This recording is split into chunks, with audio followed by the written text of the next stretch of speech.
কিচ্ছু নাই। সমাধান খুঁজে খুঁজে ক্লান্ত হয়েছো যারা, সমাধান যদি পেতে চাও, সব পথ গিয়ে ভুলে কোরআন দেখো খুলে, সমাধান যদি নিতে চাও। সমস্যা যত সব দূর করে দিবে রব, সমস্যা যত সব দূর করে দিবে রব, যদি তুমি যাও চেয়ে যাও সমাধান। সমাধান খুঁজে খুঁজে ক্লান্ত হয়েছো যারা, সমাধান যদি পেতে চাও, সব পথ গিয়ে ভুলে কোরআন দেখো খুলে, সমাধান যদি নিতে চাও। কোরআন ধরি না বলে, কোরআন পড়ি না বলে চারিদিকে হই লাঞ্ছিত, কোরআন জানি না বলে, কোরআন মানি না বলে সব অধিকার বঞ্চিত। সমাধান খুঁজে খুঁজে ক্লান্ত হয়েছো যারা, সমাধান যদি পেতে চাও, সব পথ গিয়ে ভুলে কোরআন দেখো খুলে, সমাধান যদি নিতে চাও। সমস্যা যত সব দূর করে দিবে রব, সমস্যা যত সব দূর করে দিবে রব, যদি তুমি যাও চেয়ে যাও সমাধান। সমাধান খুঁজে খুঁজে ক্লান্ত হয়েছো যারা, সমাধান যদি পেতে চাও, সব পথ গিয়ে ভুলে কোরআন দেখো খুলে, সমাধান যদি নিতে চাও। কোরআন ধরি না বলে, কোরআন পড়ি না বলে চারিদিকে হই লাঞ্ছিত, কোরআন জানি না বলে, কোরআন মানি না বলে সব অধিকার বঞ্চিত। ঠিক না বেঠে? কোরআন ধরি না বলে, কোরআন পড়ি না বলে চারিদিকে হই লাঞ্ছিত, কোরআন জানি না বলে, কোরআন মানি না বলে সব অধিকার বঞ্চিত। মরিচিকার পিছে না ঘুরে মিছে মিছে, মরিচিকার পিছে না ঘুরে মিছে মিছে, কোরআনটা খুলে দেখে নাও সমাধান। সমাধান খুঁজে খুঁজে ক্লান্ত হয়েছো যারা, সমাধান যদি পেতে চাও, সব পথ গিয়ে ভুলে কোরআন দেখো খুলে, সমাধান যদি নিতে চাও। কোরআনেই বলাই আছে কোন পথে চলবে, কোন পথে মিলবে মুক্তি, কোরআনেই লেখায় আছে কোন পথে শান্তি, কোন পথে আসবে শক্তি। কোরআনেই বলাই আছে কোন পথে চলবে, কোন পথে মিলবে মুক্তি, কোরআনেই লেখায় আছে কোন পথে শান্তি, কোন পথে আসবে শক্তি। আলে আর আলোয় প্রতারিত না হয়ে, আলে আর আলোয় প্রতারিত না হয়ে, কোরআনটা খুলে দেখে নাও সমাধান। সমাধান খুঁজে খুঁজে ক্লান্ত হয়েছো যারা, সমাধান যদি পেতে চাও, সব পথ গিয়ে ভুলে কোরআন দেখো খুলে, সমাধান যদি নিতে চাও। কোরআনেই খুঁজে পাবে সংসার নীতি, আর কি হবে রাষ্ট্রের নীতি, কোরআনের আইন চললে দেশে দূর হবে সব দুর্নীতি। ঠিক না বেঠে?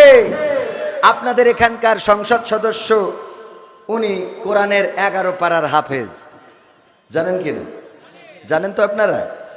এবার সংসদে উনি একজন ব্যক্তি যিনি সংসদকে কাঁপিয়ে দিয়েছেন, বাংলাদেশকে নাড়িয়ে দিয়েছেন। সিএনজিতে করে সংসদে গিয়েছেন, বলেন ঠিক না বেটি? সিএনজিতে করে গিয়েছেন, তার মানে নিরেট একজন ভালো মানুষ, এটা বলাই যায়। তো এই যে সিএনজিতে করে গেলেন, এটাই তো হলো প্রকৃত অর্থে জনগণের সেবক যারা, তাদের চরিত্রটা এরকম হইতে হবে।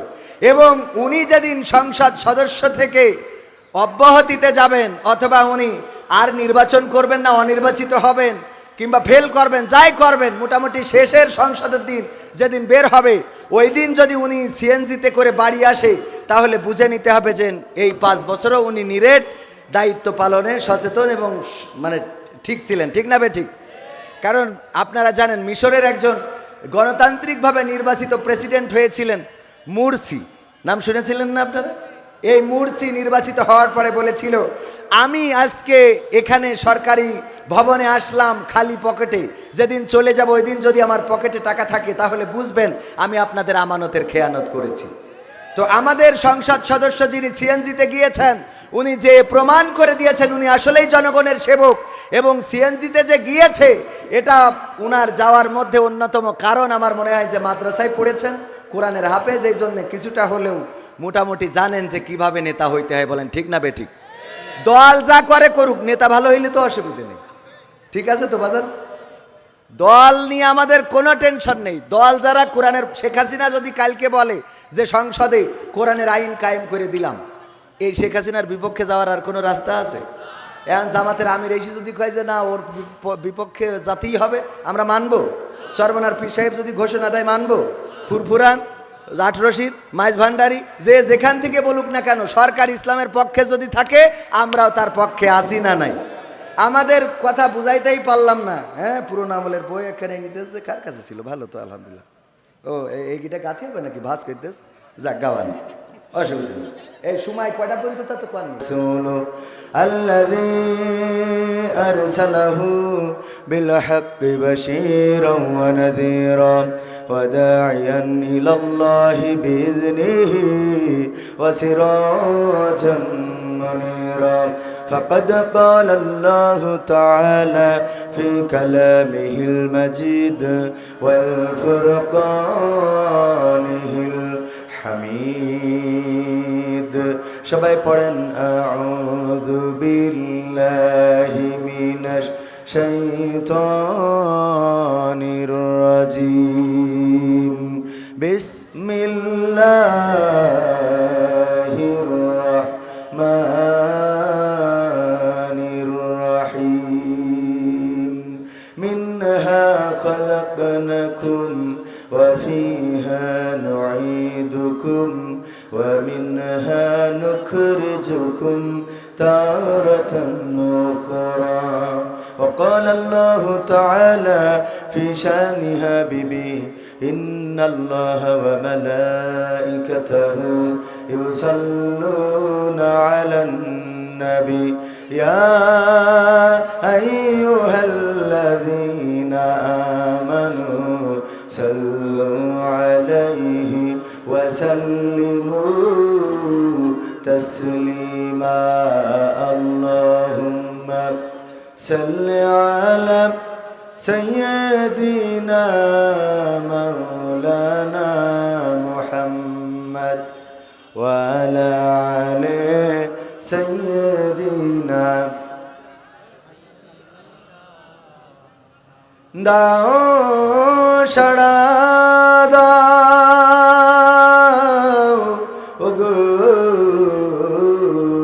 রাসূল আজকে কাদি যাহারা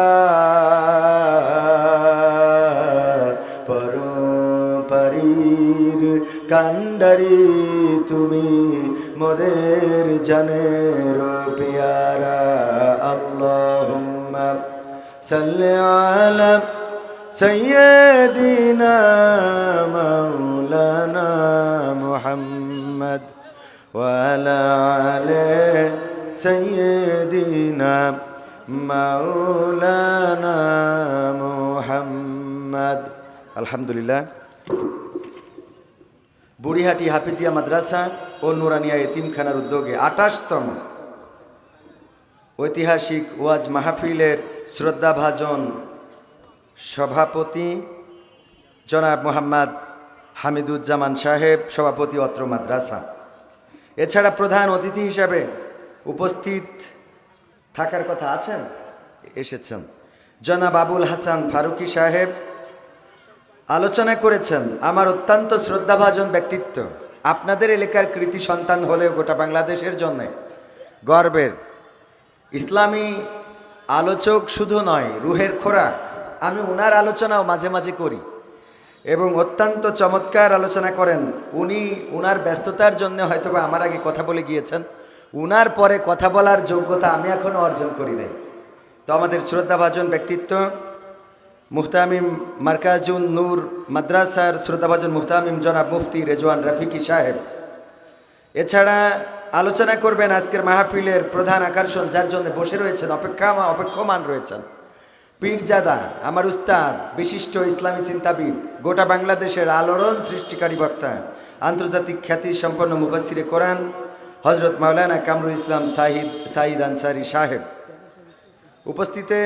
মঞ্চে উপস্থিত আছেন আমাদের উপজেলা চেয়ারম্যান ইউনিয়ন চেয়ারম্যান সাহেব। উপস্থিত আছেন আরও গণ্যমান্য ব্যক্তিবর্গ যাদের নাম আমি জানি না। আমার সামনে অনেকেই আছেন যাদের জুতা জুড়া সোজা করে দিতে পারলে নিজেকে ধন্য মনে করতাম। এমন অনেক আলেম ওলামা, অনেক হাফেজে কোরআন, মাদ্রাসার মুহতামিম অনেকেই রয়েছেন যাদের সামনে আমি কথা বলছি আমার অযোগ্যতাটা প্রকাশ করার জন্য। আসলে বেয়াদবের মতো, আল্লাহ যেন ক্ষমা করেন। তো পর্দার অন্তরালে আছেন মা এবং বোনেরা, মাইকের আওয়াজ যারা শুনছেন, আনুষ্ঠানিকভাবে সবাইকে সালাম জানাচ্ছি, আসসালামু আলাইকুম রহমতুল্লাহি ওয়া বারাকাতুহু। আমরা আল্লাহর শুকরিয়া আদায় করি যে মহান রব দয়া করে মায়া করে আমাদেরকে মানুষ হিসাবে সৃষ্টি করেছেন। আল্লাহ চাইলে আমাদের অন্য কোনো প্রাণী করে পাঠাতে পারতেন। আমরা আল্লাহর কাছে বলি নাই আল্লাহ তুমি আমাদের মাখলুকাত মানুষ হিসাবে পাঠাও। আশরাফুল মাখলুকাত আমাদেরকে করেছেন, সৃষ্টির শ্রেষ্ঠ জীব আমাদেরকে করেছেন। আমরা না চাইতেই আল্লাহ মানুষ করে পাঠিয়েছেন, এজন্য আল্লাহর শুকরিয়া আদায় করার দরকার আছে না নাই? আলহামদুলিল্লাহ। শুধু তাই নয়, আল্লাহ রাব্বুল আলামিনের কাছে বিনা চাওয়ায় বিনা দরখাস্তে মুসলমানের ঘরে জন্মগ্রহণ করিয়েছেন, এটাও অনেক বড় নিয়ামত। অনেকেই সত্য ধর্ম খুঁজতে খুঁজতে বয়স জীবনের অনেকটা সময় পার করে ফেলে, তারপরে সত্যের সন্ধান পায়, আবার অনেকেই পায় না। আপনাদের এই যে কেশবপুরে মাইকেল মধুসূদন দত্ত, তিনি সত্য অন্বেষণ করতে যেয়ে হোক অথবা নিজে ফেমাস হইতে যেয়ে হোক, হিন্দু ধর্ম ছেড়ে খ্রিস্ট ধর্ম গ্রহণ করেছিল, ঠিক না ভাই? ঠিক। নিজের ধর্ম জলাঞ্জলি দিলেও আসলে সঠিক ধর্ম, সত্য ধর্ম এবং যেই ধর্মে প্রকৃত অর্থেই কল্যাণ নিহিত, সেই ধর্মের দিশাটা উনি পেয়ে গিয়েছেন। এটা কি মনে করা যায়? এটা মনে করা যায় না। তো এই জন্যে সত্য ধর্ম খুঁজে অন্বেষণ করে অনেকেই ধর্ম ত্যাগ করলেও সঠিক ধর্ম